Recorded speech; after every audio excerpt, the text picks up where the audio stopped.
Whistles echo along the sunken lane at 7:30 this morning.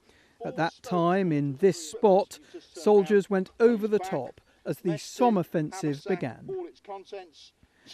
Those gathering in what would have been just one spot along the British front line then opened envelopes containing the names of men who fought here, including Private Charles Byrne from the 2nd Hampshire Regiment, one of the lucky ones who survived the war. The soldiers here had arrived in the dark. It was all very secret.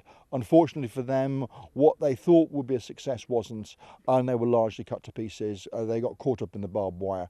It just simply was a failure. You're from Newfoundland, and what do you make of everything today?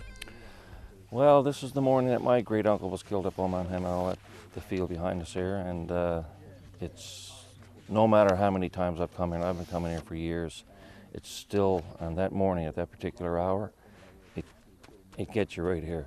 My uncle's buried in Posier Cemetery, and the cousin at Tyncott. What's it mean to be here today then? Oh, very emotional.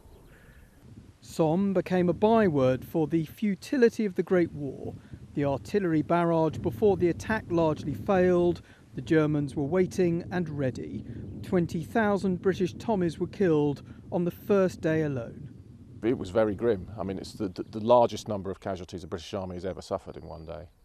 But proportionally, it's not exceptional. It's just that we have so many men in the battle that the percentage of them that become casualties means it's a huge number of people. In a doomed attempt to fool the enemy about the timing of the big push, a diversionary attack was launched the day before at nearby Boar's Head. 360 men from Sussex were killed, 1,000 wounded, and the plan didn't even work. Among those who served here, the war poet Edmund Blunden, also with the Royal Sussex. He wrote later of taking part in attacks without the least success.